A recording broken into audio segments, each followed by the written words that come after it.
Welcome back everyone, I'm the Depressed Eeyore, and this is Dark Souls 3. And for a second there, I was using a keyboard and mouse for some reason. Alright, so we're just going to go ahead and take a quick visit to Firelink Shrine, spend our souls, and we're actually going to backtrack a little bit, just so we can make sure we talk to Henri. I apparently accidentally triggered the skeleton swarm, so I didn't get to show off everything. We still need 3 large Titanite shards. I do know a way we can get I do know a way we can get those Titanite shards. How So I might go ahead and do that as well. gracious. Anyway, she just says the same stuff as she always does, and she adds some stuff. Also, killing Wolnir gets access to his crown, so we can buy that if we want. I don't really care to, but we can if we want to. And we can also wear the Undead Legion set if we really want to. You know what? I've never worn the Undead Legion stuff, so you know what? I'll take a look and see how it looks. So I'm not going to wear the hat, because screw the hat, but we'll go ahead and get that and that. And that should be it. Yep, that's pretty much it. Okay, so let's take a look at this. So stat-wise, it's weaker, but it's also lighter. And gives pretty good resistance to Poison, Frost, and Curse. Of course, Bleed will always be an issue. So let's go ahead and equip that, and Undead Legion, and Undead Legion. Also, we don't need this ring anymore, so there we go. That works. Alright, so, and then the rest of it's just gonna go to our to level ups. Oh wait. Yeah. We'll talk later.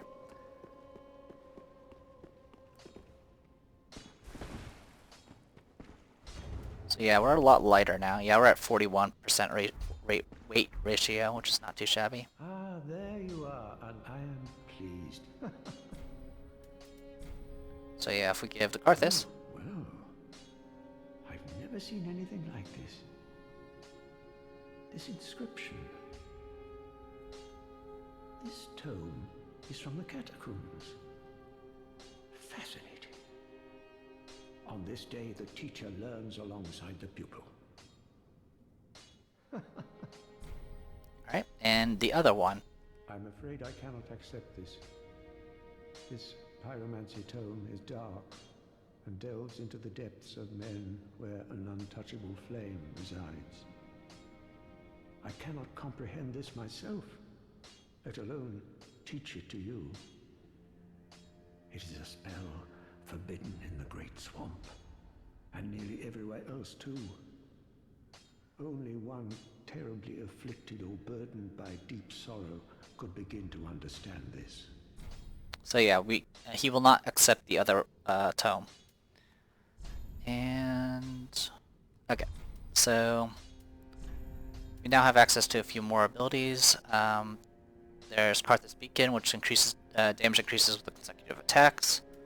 We can now get Karthus Flame Arc, which allows us to reinforce our right flame with our right weapon with fire. And then there's a bunch of like buffs and stuff like that. I wouldn't mind getting the Karthus Flame Arc, so I'll go ahead and buy that right now. And I will probably use that as an actual spell for a while, because I don't really intend on using any ranged spells that often. So tell you what, we're going to go ahead and get ourselves to...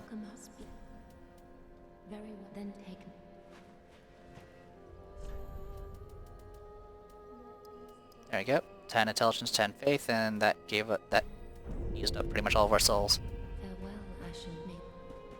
Alright. Go ahead and pop a...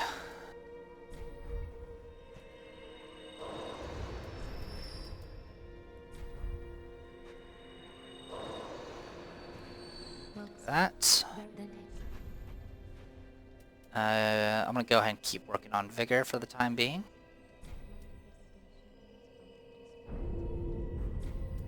Farewell, Ash Maiden. Okay. I may respec in the future, but for right now we'll stick with what we have. Okay, got all that. I'm gonna go ahead and tune Carthur's Flame Arc. So now I don't really need that Fire Spear anymore, because now I can just apply it myself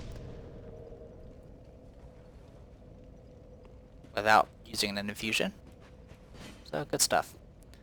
Alright, that's pretty much it for here. Let's go ahead and continue on. I guess let's go ahead and take a quick look at I still haven't used Boulder Heave, which I need to get higher stats for that.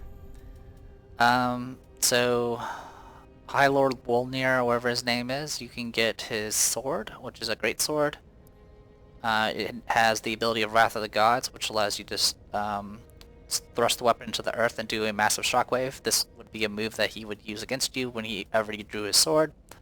The other option is you can get a Dark Pyromancy known as Black Serpent, which sends a bunch of black flames like going along the floor. It goes along the floor, so it can be a little bit difficult to use, and I think it's a little slow moving, but that's about it. And I can't use it anyway because my stats aren't high enough, so there you go. Alright, with that said and done, let's go to Catacombs. So I did say I was going to go speak with Henri first.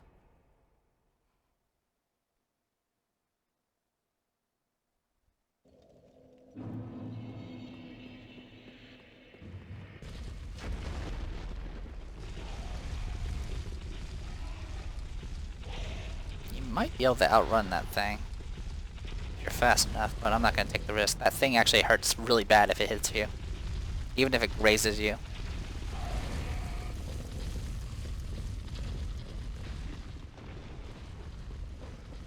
I'm just going to go over here.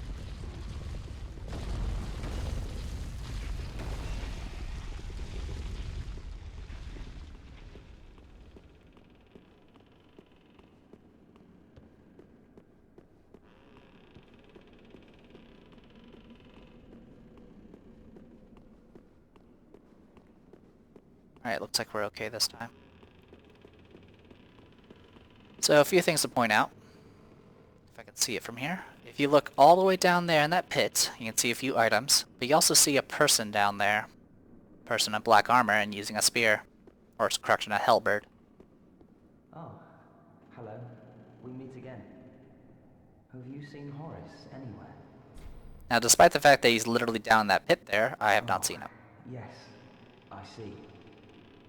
I've searched high and low, with no luck. Perhaps he's left the catacombs. Oh, Horace. Where have you run off to?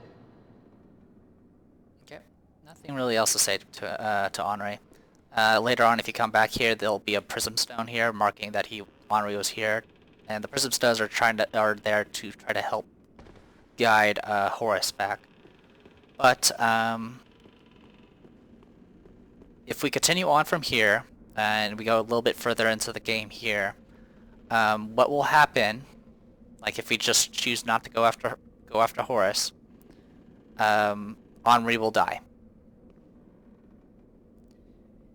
And that's pretty much the end of Henri at that point. There's a few other ways Henri can die, but that's one of the ways. Now the other thing we could do is we can go and find Horace and then tell Henri what happens. Doing that, I think, makes her actually go, or him or her go hollow, and that pretty much ends that quest line that way.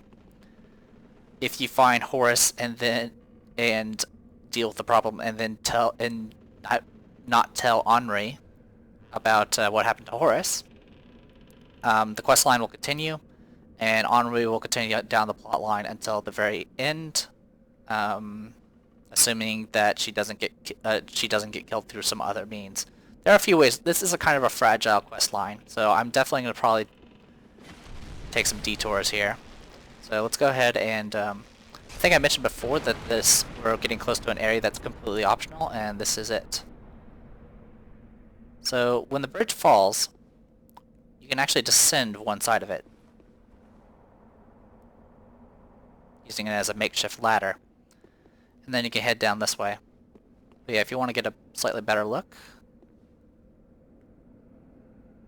there he is, right over there. Anyway, and we can go into this area. Over there's a mimic. Down here are 2 skeletons, and then there's this angry demon.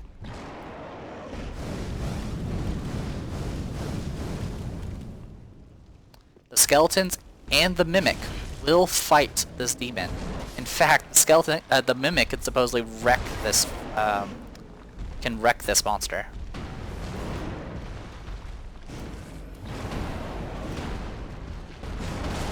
Mistimed it.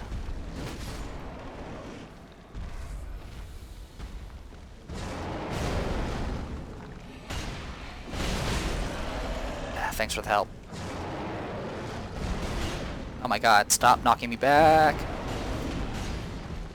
The skeletons do revive one time. Alright, staggered you. Oh, now he's angry. And I'm getting hit a lot. Dodged it.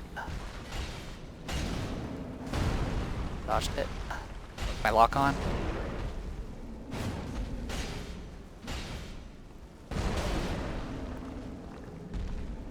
Oh, he's about to explode. He's gonna explode. He's gonna explode. He's gonna explode. He's gonna explode. He's gonna explode. And he got me anyway. Alright. So that happened. Alright. I'll be a little bit more aggressive this time. But one thing you can do is you can get, you can aggro the mimic. And in doing so, you can, and then just run away. And the mimic will wreck the demon. Probably because mimics hit super hard. But that's a little bit more trouble than I care to deal with right now. So I'm just going to try to kill it with a spear. I tried going non-targeting, and all that ended up doing is I actually was stabbing between the legs and not actually hitting him. So I'll just have to relock on. Because thrusting weapons aren't great against big giant monsters that stand taller than you. This is why I guess I wasn't as bothered by the number of humanoid bosses. I mean, quite frankly, Dark Souls 3 has quite a bit of them. But Dark Souls 2's, that was kind of the criticism, was like, oh, everything's just a big guy with armor and stuff like that. The thing about that is, humanoids are a lot easier to animate and deal with collision than anything else. It's much easier to make rules for that than some sort of very weird blobby thing or something that just has a very odd shape.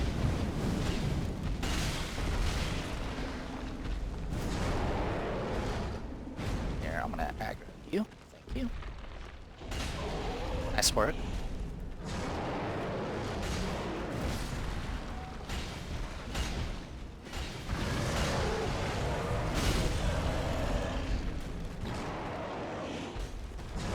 Can you skeletons attack him, not me?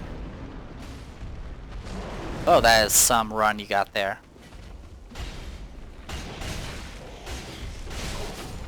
Here, I'm just gonna drop down here.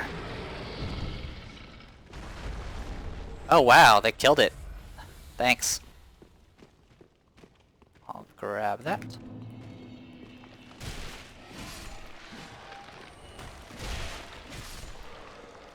Alright, those are dead. Alright, over here's a mimic, so let's go deal with that real quick. Don't give up, skeleton. Haven't seen that message in a long time. But yeah, this is a mimic. You can tell by the straight chain, and the fact it's breathing, and the fact it's slightly angled, and some other nonsense.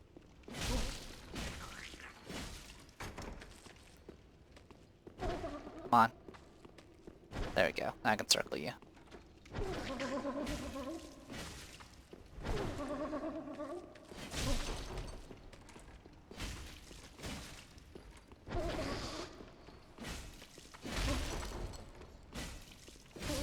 There we we go. Plop. Black Blade. It's a katana. And it has the same stuff. Stat-wise, it has a bit more strength, and its basic damage is a bit higher than an Uchi katana. That's about it. Alright, with that said and done, let's continue.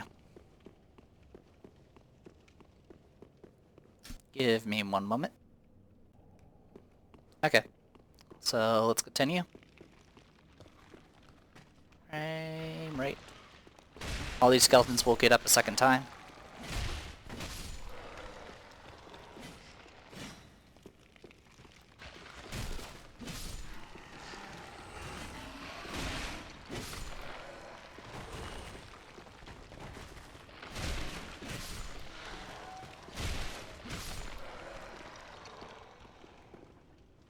Sometimes they don't form back up, they just get back up immediately because the animation breaks for some reason.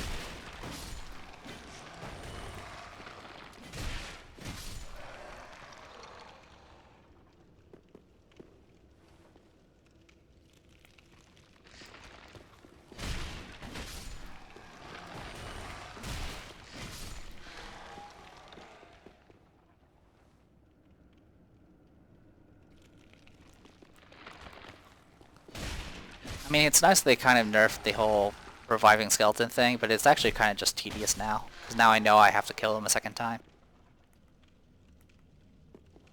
But I mean, I've played Dark Souls 1 and 2, so I guess I'm just kind of used to all From Software's tricks.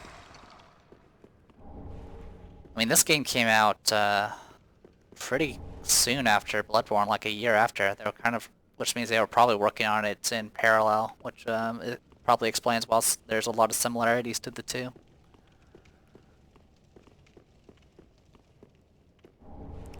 Old Sage's Blindfold, that's what the Pyromancer guy is wearing, and the Witch's Ring. Witch's Ring is a stronger form of the Pyromancy Ring, or the Great Swamp Ring. It greatly boosts your Pyromancy ability. I don't really need it, so I'm not going to worry about it. In fact, I'm not even equipped with it, am I? Nope. Alright. And now we're here. Another bonfire. And this leads into the Smouldering Lake. There's a fog gate all the way over there. You can see it from here. And you can hear something rumbling. And that sound... That's a tower of 3 giant ballistae that are all gonna fire at me. Like so. You can roll to dodge them. That thing will roll around on top of that cliffside to find a good angle to attack you and constantly bombard you all the way through until it's been disabled. We're not going to be able to disable it anytime soon. There is one benefit for it being around though. It will help us kill one monster and it will reveal one secret. This entire lake is filled with large titanite shards, so we'll definitely take advantage of that.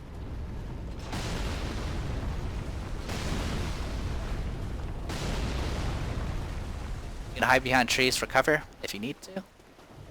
Where is it? Where is it? Where is it? Where is it?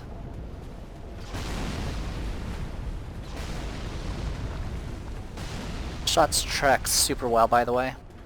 Hadn't guessed. It's probably that way.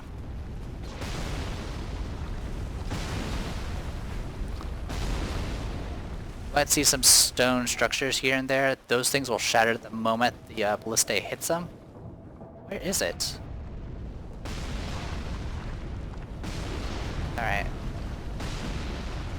I'm gonna do some searching. Oh, there it is. I see it. See that brick wall over there? Ow. Actually, wow, that doesn't actually hurt as bad when you actually have, you know, vitality. That's actually pretty impressive. Vitality makes a difference. Who knew?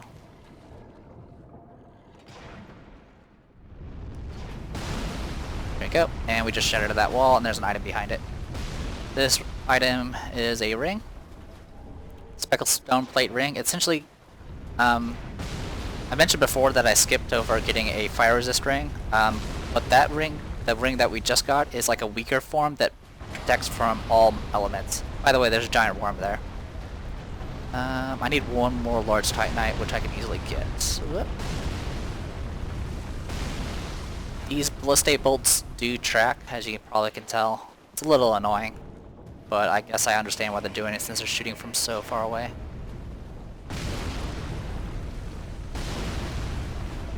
Okay, I don't know how that one hit me. I mean, I know the one that hit me, but the second one that actually hit my fallen body... Oh, shit. Okay, the other one got blocked. Alright. Well, I have enough titanite to upgrade my spear. I'm gonna get healed up. And down here...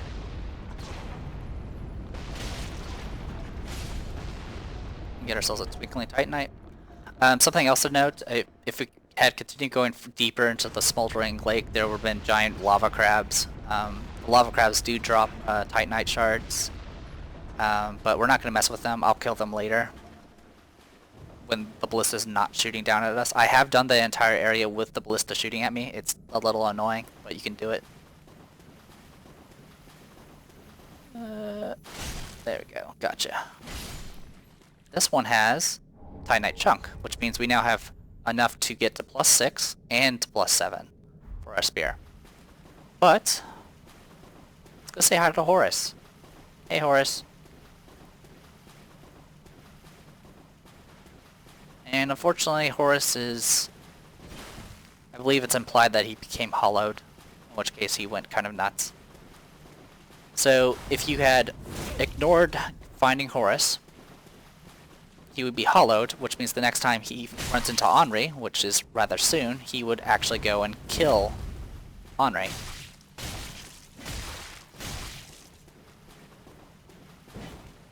He's not too tough, he just uses a halberd.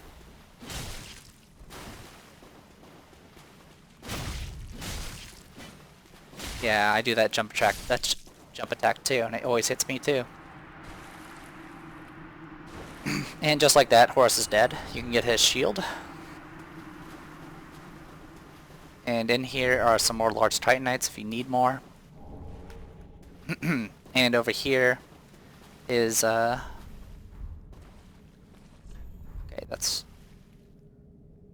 what the hell? Okay, there, some yellow bug pellets, which I think give you lightning resistance. Okay, so we're pretty much done with this area for now. I'm not going to go after, I'm not going to go to the fog door just yet. So for right now, let's go ahead and head back to the Shrine Bonfire. We'll go ahead and buff up our spear. Now, if I go and tell Henri that I have seen him, and which implies that I'll tell him that Horus is dead, he will kind of go bonkers as well. If you in the first time you run into Henri and Horus back in the Force of Sacrifice, if you decide to fight them, if you kill Horus first, Henri will give up. Henri will just fall to his or her knees and just get overcome with despair at seeing Horus get killed. And then you can just kill Henri for free. So yeah, there's supposedly some really good they're really Henri really likes Horus or something like that, but that's about all the information you really get. I mean, Henri's supposed to be kind of your Lucatiel or your Henri's supposed to be like your Lucatiel from Dark Souls 2 or your Solaire from Dark Souls 1, but really you don't run into Henri that often simply because this game is so short. And for the most part, you don't really do much with Henri. I mean, you could definitely summon Henri to help out with bosses, but there's not really any sort of... the interaction between the two is very limited beyond this whole side thing where you have to go find Horus. Speaking of Henri, there is someone we need to talk to. But first, let's reinforce our spear. So, our partisan... let's see, this will give it an additional 13, or it'll give it an additional 16 damage. So it seems to be, doesn't seem to be scaling much faster now, but that's okay. And now it's giving an additional 18 damage. So there you go. We're now at a +7 Partisan. It has 170 physical, and it's getting 116 bonus from our dexterity and strength. Seems to favor strength. Well, it doesn't favor strength more. It definitely favors dex because it's beat scaling dex. But it's definitely scaling. It's not the best. But I mean, its moveset's pretty good for a spear, so I definitely rather prefer it. Speak thy desire, honorable Lord of Hollows, our lord and liege. Knowest thou of a youth named Anri? He is hollow, and will join thee in wedlock. A fellow of mine guides him at this moment. When the time is ripe, thou mayst make thy salutations. For what lord taketh no spouse? So yes, Till we meet again, may the dark sigil. apparently, Henri's gonna be our husband or wife, depending on what gender of your character you're going with. That's the other way Henri can get killed, essentially. Right now, there is someone that is right now stalking Henri. If you find this person and kill that person, you can prevent Henri from dying. In which case, you can continue on with Henri's completed quest line until the very end. If you don't, you will continue on with essentially the third ending storyline, which is going to involve you becoming married to Henri. Which, that's going to be some weird implications to say the least. We are going for the third ending, so as far as we're concerned, there's not really much else we need to do with Henri. We will talk to Henri one more time, and then after that, that will be it for Henri. So, now one other thing we can go ahead and do, since we happen to be around, let's go to Crucifixion Woods. I want to go Crystal Sage. Our intelligence is now 10, which means we can go and get what's-his-face.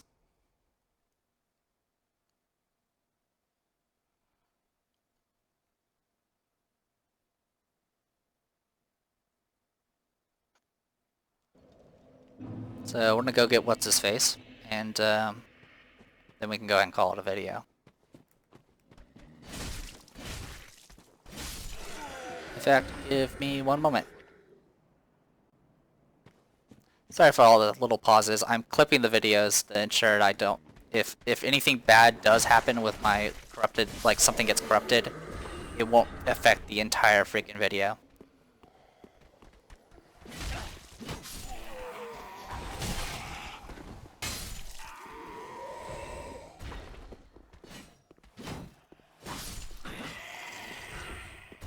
I mean, we are not through the entire game yet, but I don't know. It feels like there's not that many actual different types of monsters in general. There were definitely tons in Dark Souls 1. I mean, there were golems and all that fun stuff. But in Dark Souls had its fair share. But in this game, it's like a whole lot of humanoids and stuff like that. And where am I? Oh, here we are. Well, well. There's something different about you, isn't there? Very well. Indeed, I am a sorcerer, with plenty to share. However, what champion demands service without recompense? Clearly, you're not that sort of woman. So you will make me a promise that in exchange for my teaching, you will bring me knowledge in the form of scrolls detailing sorcery's secrets. Well, can you assure me of this? Yep. Very well. You're no fool. I take it you understand the weight of a promise. I am Orbeck, of Vinheim, unkindled one. I shall teach you sorceries. We will learn together.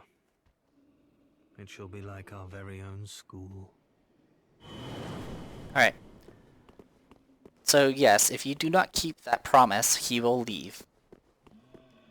And since there's no other use for freaking scrolls in this game, you might as well just keep your promise and give him the scrolls.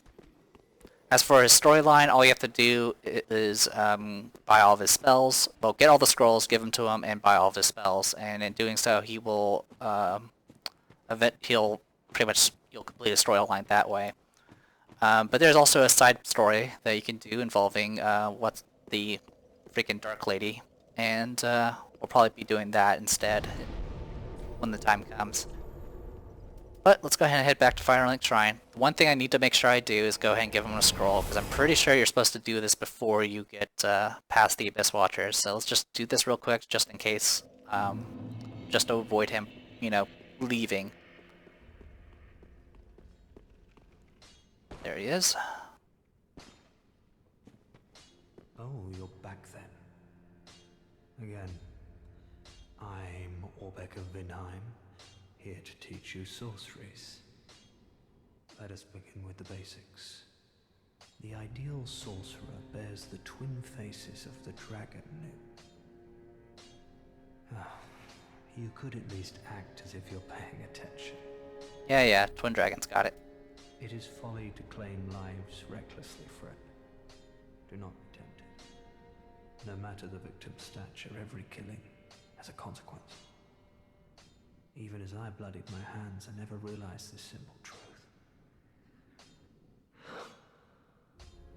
There I was, the very definition of a fool.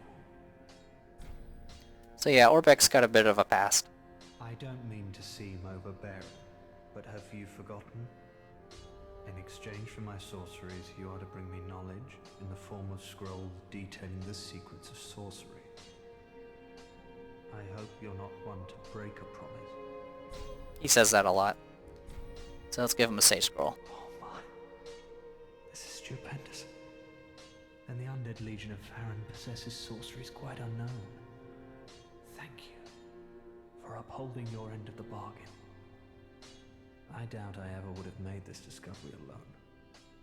Now, let us unravel the thing, so you may put these new sorceries to use. Oh my. Well, this is very unusual. It's from Ulasil, an ancient land of golden sorceries. Not even the Dragon School possesses such a long-lost scroll. What would the Xanthus scholars say with their ridiculous headwear? They would simply slaver over this find. The headwear they're referring to is that weird headwear that we saw with that yellow finger guy. Anyway, so he starts out knowing kind of like the stuff up top here, and then he eventually starts getting the Fair and Hail spell, or Great Fair and Dart, Fair and Hail, and stuff like that. And then the Golden Scroll gets all these like light spells. You can make your body nearly invisible with the Hidden Body spell, which is pretty interesting. You can also make your weapon entirely invisible, which is weird. And you can also finally get the light spell, which actually is really hard to cast and kind of hard to get a hold of. But yeah, for the most part, we're probably not going to buy any of these. I'll probably just buy them just to complete this quest later on, but for right now, we have use for the souls. Come again. Okay. And with that, I will go ahead and call this a video. I am The Depressed Eeyore, and this was Dark Souls 3. Hopefully you guys enjoyed it, and I'll see you guys later.